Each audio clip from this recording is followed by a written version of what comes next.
khona yazi kabanzi ngempilo yakho ifeature le esinayo njalo ke ngolesibili ngo11 esithatha ke esifundisa ngezinto eziningi ezahlukahlukene nakuba ke ingqikithi yethu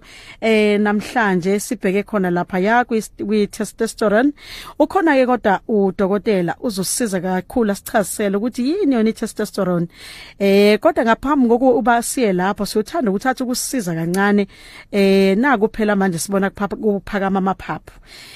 ngale hantavirus pulmonary syndrome uzosithatha ke udokotela sithi nje fahla ngayo bese sidlula ngoba sekhona la kuline wami angivele ngimhlangabeze dokotela uyaphila siyaphila sisindi sikubingelele nabalali bomsakazo sibabingelele sibonge ithuba siyabonga kakhulu dokotela ukuthi sikwazi ukuthola nangalolu suku namhlanje siyazi ukuthi uhlala umatasa kodwa siyibongele ngesikhathi osinikezela sona kulolu hlelo senza kwenzeke la kwizulu lomzansi njalo ngolesibili uthi ukwazi ukusisiza ezifweni ezahlukahlukene. Yes, siyabonga kakhulu. Ngicela usilekelele dokotela la kakhulukazi saqala nje usilekelele ngaleli gciwane ihantavirus. Masikhuluma ngehantavirus sikhuluma ngegciwane leli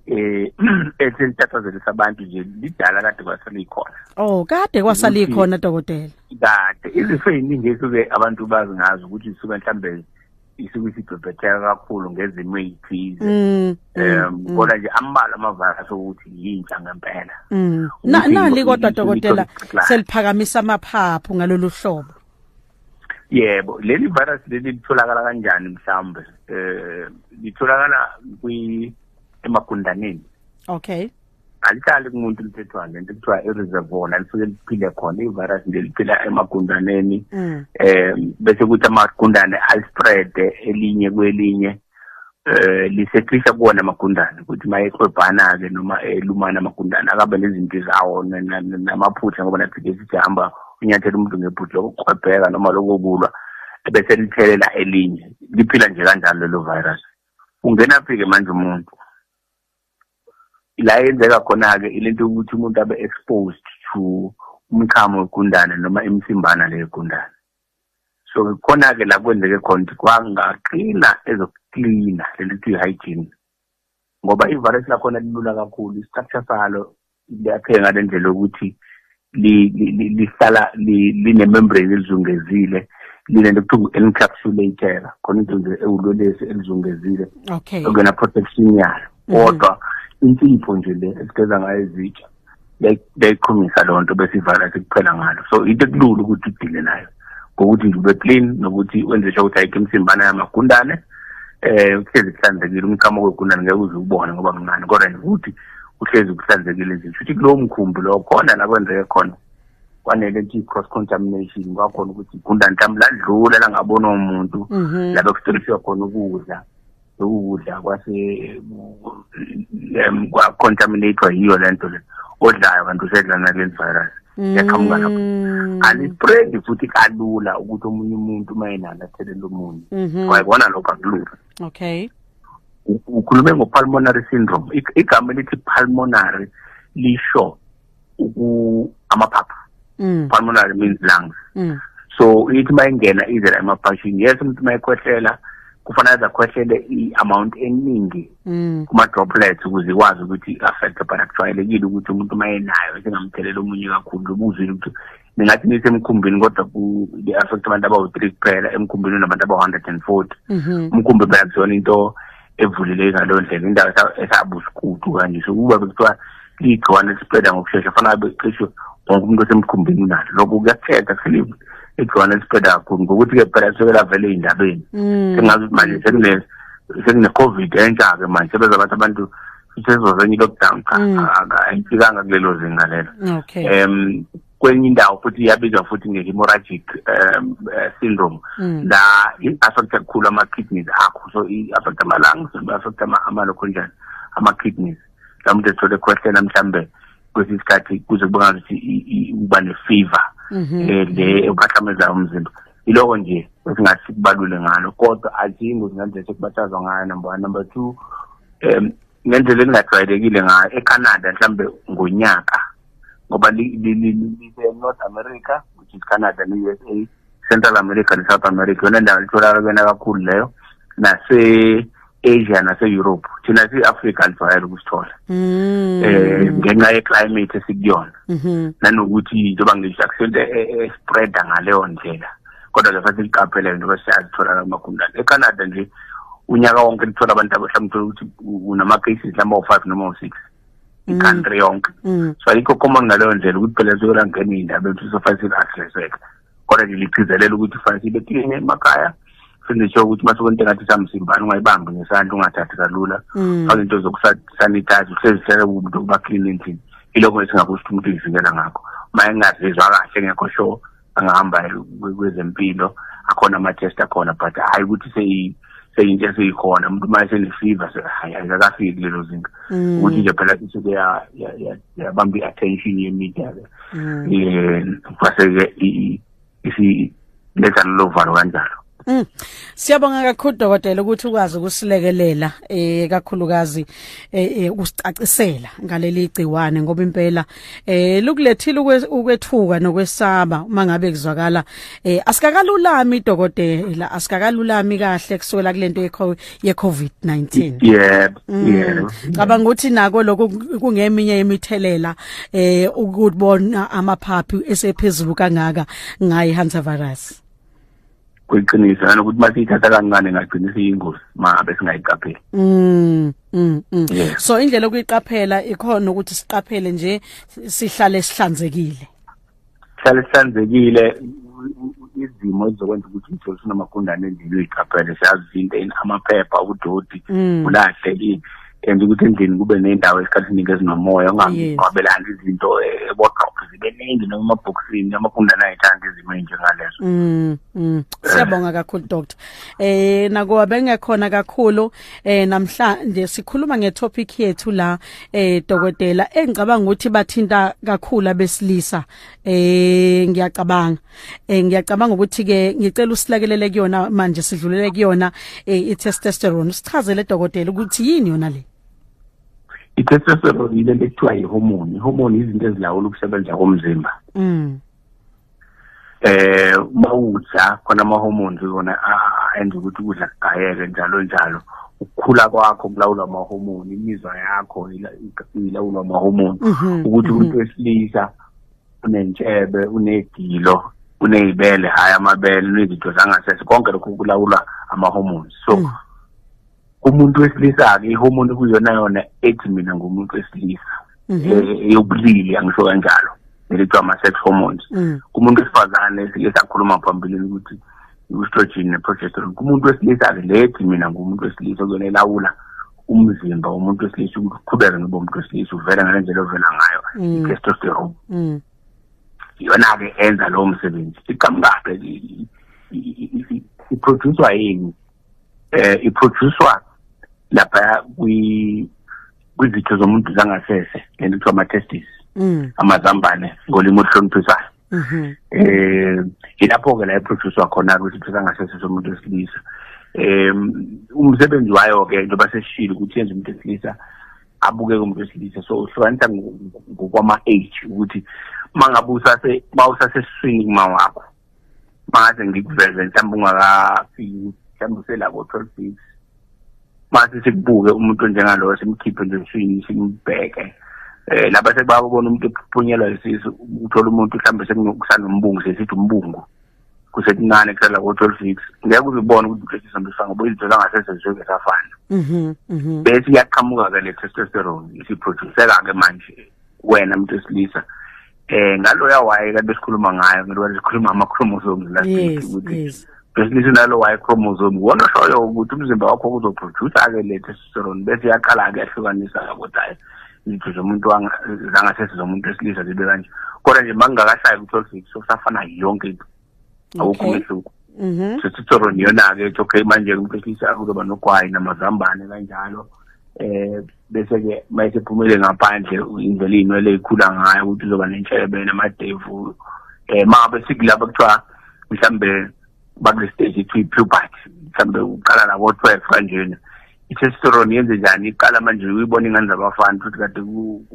le voice isuke isafana nentombazane nje babe sasebancane kodwa once wathi 12 yaqala ivoice usuyayizwa nje ukuthi awuyumfana vele. Yes, nasemzimbeni uyambona ukuthi uneyiboya imila mhlambe nasemlenzeni zibe ningi umunye nasey'ngalweni bese yaqala namadeva vele.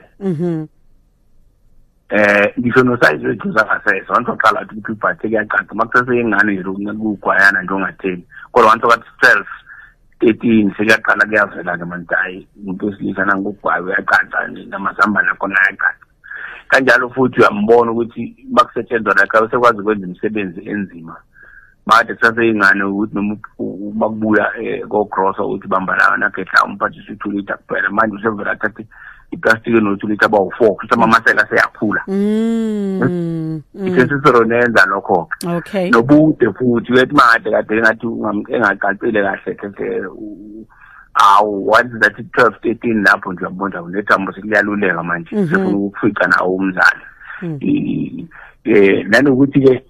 lapho ke futhi imizwa ukuthi mayumfana bese ethi mayebuka intombazane kube khona lokho ukuthi engathi khona angenza nomuntu osifazane iqala lapho ke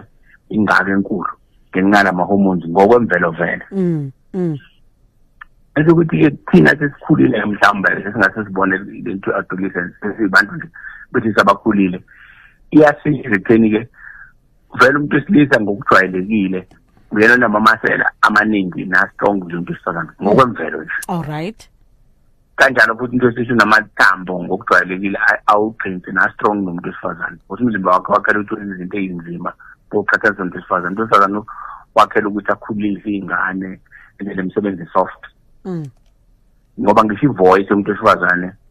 yenziwe ngamabomu ukuthi ibe ncane because spend isikhathi nezingane so ingane ukuze ingathuki kufanele ihlezizwa leli voice ingakhelala kangcono kumawayo noma ivuka ibona umawayo kuba mnandi yasimile because umzimba wakhe wakhela owesilisa kena wakhela ukuthi abe authority wakhela ukuprotect so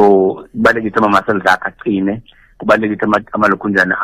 amathambo akhe aqina ngaphuki kalula ngoba uzosebenza ngemisebenzi enzima edinga ukuthi kube strong lokho kanjalo futhi iphinde futhi i-maintain lento ekuthiwa i-libido ukuthi uma umuntu wesilisa phela usumdala usalindeleke ukuthi wakhe ingane njengoba zakhe ingane uminani ubulangazelele icansi ngokwemvelo kufanele ubulangazelele kwenzeke bese lokhunjana ingane kanjalo nokuproduce imbewu kumuntu wesilisa iyaqhubeka nje ubiqale lapha ko-12 years nje uma usumdala seyiyona testosterone maintainayo ukuthi ukwazi ukuthi uqhubeka uproduce imbewu ngoba umuntu wesilisa ngathi no-70 kodwa usakwazi ukukhulelisa umuntu wesifazane itestosterone ile emsiza lapho nokumaintaina ilokhunjana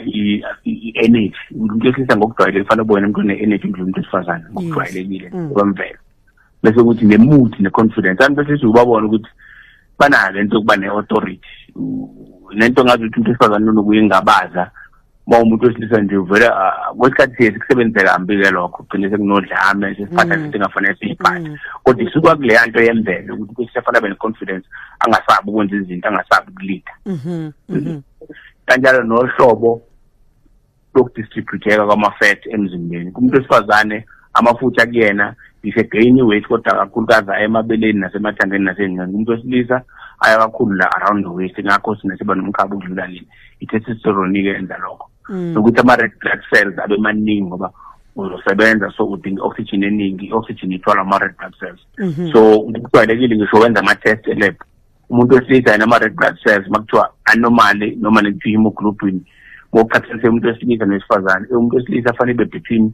mhlawumbe u-13 no-18 umuntu wesifazane between 11 no-15 uyabona ukuthi ama-standard umuntu wesifazane alinganiswa nayo ukuthi ayivela idingakala ibe ningi kakhulu umuntu wesilisa ngoba kufanele ahleze asebenza physical so therefore udinga oxygen eningi ezonezi-energy so nama-red blood cells kufanele abe maningi so iyenza kanjalo. Akusho ukuthi ayikho umuntu wesifazane ngicela ukucacisa lokho. Okay. Ikhona umuntu wesifazane but incane uma uyiqhathanisa nomuntu wesilisa. The same way nomuntu wesilisa naye enawo lama-hormones umuntu wesifazane ngishilo ngathi makusasesiswini kamama before 12 weeks akho umehluko ngoba kusasa-operate into efanayo awapheli nya bese bokuthi kumuntu wesilisa ukhumbula umuntu wesilisa unawo X angithi so unawo-ke lama-hormones lawa umuntu wesifazane but asuppresseka mangabe sezaliwe bese kukhula nawo umuntu wesilisa kodwa khona amancane. Yeah. Kanjalo la kumuntu wesifazane ikhona i-testosterone le eyomuntu wesilisa ngoba egcineni ubulili is just ubulili kodwa imizimba yethu operate ngokufana so ikhona izinto ezithi zihambe zisitshela ukuthi kodwa phela egcineni ziyafana ekuhluke ubulili kuphela so ke no umuntu esifazane testosterone unayo naye yamsiza ukuthi abe nayo phola amathambo akhe angabi weak noma ngeke abe strong njengomuntu wesilisa but into emenza amathambo akhe naye akwazi ukuba strong iyona testosterone iphinde imsize naye kuma-muscles ngoba kubulingane nokupheka endlini nakho nokupheka nani khona i-strength esithize kusidingayo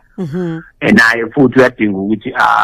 abe nayo lento sexual desire otherwise ngeke ahlangane nomuntu wesilisa azala abantwana so into etshaliwe kumuntu wesifazane ukuthi omunye mayebona omunye ibe khona le nto ukuze kwakheke phela umuntu uqhubeke impilo. Kulungile dokotela sizothuka ukubamba nje kancane siye indabeni zokugamanxa kwehora bese sibuya sihlabela phambili. Ngiyafisa nokwazi ukuthi le hormone inalo yini izinga lokuthi mhlambe fanele ibe ngaka emntwini wesilisa njalo njalo kodwa kwamanje ke siye indabeni zokugamanxa kwehora bese sibuya. uDr S Ndlovu esinayi line wethu uhlobisile sishozo sekhona siphathele indaba zokugamanxa kwehora mlaleli mawusana kuvulela umsitha S Ndlovu okuyena ngesinayi la line wethu sikhuluma naye namhlanje kwi topic yethu esibukisana namhlanje testosterone hormone uyasithatha ke uyasichazela ukuthi ihormone esebenza kanjani uyasibekela futhi ukuthi ivamse kakhulu kubantu besilisa kodwa nabesifazane ikhona bambe sasichasela kanjalo ikakhulukazi ngaso ke lesisikhathi dokotela sibuyele kwena sekhona sikhona sesindi usigcina lapho ngibuza khona ukuthi ikhona i-level ekufanele bekuyona yebo ikhona noma ngeke singigcilazi umlaleli ukuthi ayimemorize into umthetho wasesibhedlela noma udokotela kufanele ayazi lonto ukuthi isingane ke mengaphansi kodwa yona pendula umbuzo yabo kukhona i-level ethize kufanele ibe yiyona okay ngase wesilisa asebenze kahle nowesifazane naye asebenze kahle kodwa yona yaziwa ukuthi abantu besilisa ngoba vele isuke ipromoter umzimba womuntu wesilisa ngiyakuzwa dokotela ngifuna ukubheka ke la ukuthi na njengoba usho ukuthi likhona izinga mhlambe kumele ibe kulona mangabe ingekho kulelo zinga elilindelekile mhlambe yini engalindeleka umuntu wesilisa nje bathi shilo ukuthi zonke lento esithi yazenza futhi lokwenza i-opposite yaso ilula nje kanjani ukuthi bawukuthi umuntu wesilisa uyamshodela i-testosterone uzokhala ngokuthi ukulangazela ucansa kanakho noma maye senkonzweni kusheshe uketshezi sheshe liphume kungakashaya isikhathi uzizwe weak angibeke kanjalo enkonzweni yasekamereni okwesibili nama-muscles akhe awabi strong ngaleyo ndlela akwazi ukwenza imisebenzi elindele into wesilisa hangobe iqhenya noma etetema ibona nje okungenzi big because ama-muscles akhe strong amathambo akhe uthola ukuthi aphuka kalula kuyenzeka ukuthi uthola ukuthi umuntu uhleze ekhala ngokuthi uhleze ekhathele nanokuthi imood yakhe ayibe right umuntu odepressed kalulu noma biject uyatetema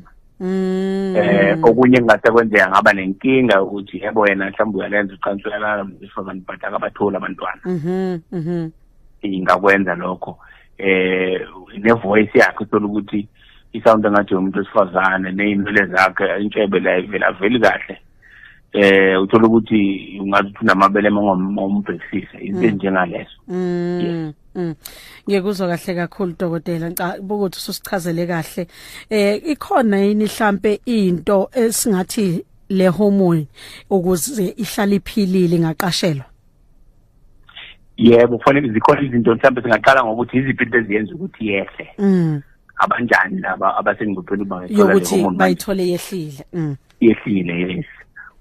ngokwemvelo vele ezikhula njengoba lesifazane sasithi bayaba nento ekuthiwa menopause la ama-hormones abo edrop khona nomuntu wesilisa naye kanjalo once wafika ku-40 yaqala after 40 siyadropa so i-age ke ngekuyizimbeke so ezikhula ngokwemvelo iyehla into yokuqala leyo bese kuba ukuthi lento yokunga-maintain umzimba ngendlela uma umuntu wesilisa uzimuke nje uzidedele noma kanjani kuyakwenza ukuthi ugcine usunenkinga ukuthi ingaproduce kahle i-testosterone abanye abanezifo ezifana noshukela ushukela uyayilimaza isifo sashukela sayilimaza i-testosterone yakho kanjalo futhi nezinye izifo nje zo-chronic uthola ukuthi umuntu mhlawumbe unezifo ey'thize o-BP abanye uzothuka ukuthi mhlawumbe mina hayibo noma nge-HIV positive kodwa hayi impela ngazithola cansini kuyangakhona ungaya khona ecansini kodwa masi check lento le ngoba sithi phela ayenzi into eyodwa i-maintain izinto ngoba ngathi ecansini ayikafail yes kodwa khona simathola khona ukuthi yes noma uyacansini kodwa abantwana ubatholi kalula into khona ukuthiza kuzovela yeah ukuthi kule chronic illness yakho nayo ngabe TB ngaba i-HIV ngaba ushukela ngaba amathambo ngaba yini lokho nje kodwa bekuba manje infections athize especially ama infections lawa affect izinto zangasese obvious azoyilimaza ngqo direct indawo la kuproduce khona ngoba seyiproduce mazambaneni lapha so mayilimala mazambane mawune injury ukuthi ulimala ntakukhahlele khona noma uduthule khona noma uwe nemoto whatever nakho lokho ngayehlisa ukula ngakho lokuthi ube nezifo zocansi eziwa affect directly kungakwenza ukuthi yehle lonto linyeke imithi mhlambe esetshenziswayo uyayichazeleswayo ufanele ubuze mawuthatha izinto kudokotela wakho noma epharmacy ukuthi kuphi mhlambe ngathi kufanele iqaphele noma ungase kwenzeke ngokuthatha kwam treatment abantu abaku-chemotherapy for instance be-cancer abanye nabo baku-TB treatment why sibesa ku-TB treatment yehle level yelo kunjana ye-testosterone umuntu izibuye kahle mangabe seqedile treatment so kubalekile ukuzazi lezo zinto mhlawumbe ukuthi singasho ukuthi yini izinto ezingakusiza ke manje ukuthi uyi-maintain i-level e-right ye-testosterone ikona ke lokuthi uma una chronic disease walaphe enza sure ukuthi umzimba wakho nakanjani awuzimuki kakhulu especially uma umuntu wesilisa kuze kudlulele bese kubokuthi ziphe isikhathi sokulala ngiyashayeka vela ngenxa lomsebenzi wethu nesibuye silalo 3-4 hours ziphe ukuthi uphumula nje uhamba indawo ende lala nje 6-7-8 hours wakho mawukuthi ithuba liyakuvelela lokho kuyakwenza umzimba u-recharge bese ikhatheka kahle nale hormone khona uhlobo thize lama-exercise-ke okumaba ujima lapho sekube emajimini khona lokhu kuthiwe high intensity interval training HIIT laba bathanda ijim ukuthi uma ufikile ejimini ubuze kulabo bhuti laba ama-gym instructor noma osisi bama-gym instructor ngizakuthiwa umuntu osisi noma umuntu esifana ngoba nawe umuntu osozongayidinga nayo testosterone kodwa eselevelini yakho kodwa ngoba sikhuluma nto osisa nje ngo ukuthi uma uye ejimini ungafike ungene ebhayisekilini enze ilokhu njani ama-aerobics ufile u-right treadmill nani awubuze ukuthi i-high intensity interval training yenziwa kanjani noma HIIT leyo training leyo uhlobo lama-exercise eluyiboostayo lokhu njani i-testosterone bese kuba ke yes bese kuba ukudla okuthize siyazi ukuthi unyeke bese ngazi ukuthi kunehaba kodwa akusilona ihaba ukuthi udla amaqanda nokudla amakenati kuyayakha i-testosterone yomuntu wesilisa iqiniso lelo olive oil futhi odanga usebenzisa wona i-avocado oyisebenzisa ufish nje especially abangathi banamafutha endala hayi ukuthi udle semafutheni ugrill ngiyazi uyabiza ke isalmon but isalmon yona enye hlobo yofish enayo ilokhu njani uoil lo ufunakala ukwenza ukuthi wakhe i-testosterone kalula and ubuyijwayeza ukuthi udle amaphilisi ane-zinc no-vitamin D ne-magnesium uphinde futhi zinc vitamin D no-magnesium ojwayeza ukuthi udle lawo ma-supplement lawo ayakusiza ukuthi i-testosterone yakho yakhe nokuthi ujwayeze ukuthi i-stress ungabe umuntu uvumela ukudliwa i-stress uma une-stress and izinto-ke ezokwenza isiphele i-stress njengoku-exercise ukuba phakathi kwabantu abakwenza ijabule ukulala isikhathi esanele ukudla oku-right basisho okubhalansile njalo njalo so kubalulekile ukuthi siyigade lezo zinto once wa-maintaina lezo zinto bese ngiyibalile i-testosterone yakho izoba right bese okugcina-ke mhlawumbe sesini ngiyaqosa ukungena emlonyeni alright i-testosterone kwesinye isikhathi iyona futhi ethi i-right injalo kukhona ihlobo lama-cancer aqonda besilisa njenge-prostate uthola ukuthi ngenxa ye-testosterone yokuthi into i-health uma kwenzeka nje sekungcupheni yelokhu njana prostate cancer yona-ke elikhuthazayo i-testosterone ukuthi ivele ikhule leyo cancer so this is why sithi umuntu wesilisa amadlule ku-40 ojwayele ukuthi uhlezi uyihlole i-prostate yakho because i-good injalo i-testosterone ikwenza ukuthi umuntu wesilisa ophilile iyakwenza kodwa futhi ukuthi uzithole ama-cancer lawo afana ne-prostate kube lula ukuthi amile kwena ngenxa ye-testosterone iyawaboost ukuthi amile Dokotela siyabonga kakhulu ngalolwazi osinikezela lona namhlanje asizokwazi ukuthatha imibuzo eminingi abalaleli ngenxa yesikhathi kodwa ngizocela ukuthatha lo yedwa nje dokotela ngicaphune yena ubuza ukuthi uma ngabe unomntwana esemncane womfana umbona ukuthi engathi uyamila ibele noma izwi lakhe lincane kukhona into osuku sengakwenza uma ngabe semncane kukhona osuku sengakwenza wonke lama test besiwasho ukuthi fanele kuyazi ukuthi ku age ethile fanele be level ethile so fanele hamba ayokwenza ama test elab aye clinic noma ka dokotela bamenza ama test then makutholakala ukuthi nansi la iphansi khona bese kuyabheka ukuthi yiphi into eyenza ukuthi bephansi bese iya correcta lonto iya correcteka iya correcteka icorrecteka ukucorrecteka kwayo udokotela kugcina kusiphi isigaba esamncane noma usukhulile kuyenzeka noma usukhulile ngenzeka ngoba sisho kuya ngokuphela esiswehini oqala ukucorrecta lento le yesisile 2 bese kulungiswa ukuthi ayiphindeke manje isebenza ngendlela ejwayelekile isikhathi bakhona abanye bathola ama injections bafike la kumina mangiyitesting ngayithola phansi satesta ngokufanele ukuthi ayikufanele athole injection ukuthi uyayithola Dokotela siyabonga kakhulu ukukhuluma nawe namhlanje nolwazi usuthathe wasinikezela lona kumsakazo izilomzansi ngicela usinikeze inombolo zakho umlaleli ofisa ukukuthinta Siyatholakala ku 031 940 940 97 61 enye u 081 424 19 36 Siyabonga kakhulu doctor. All right.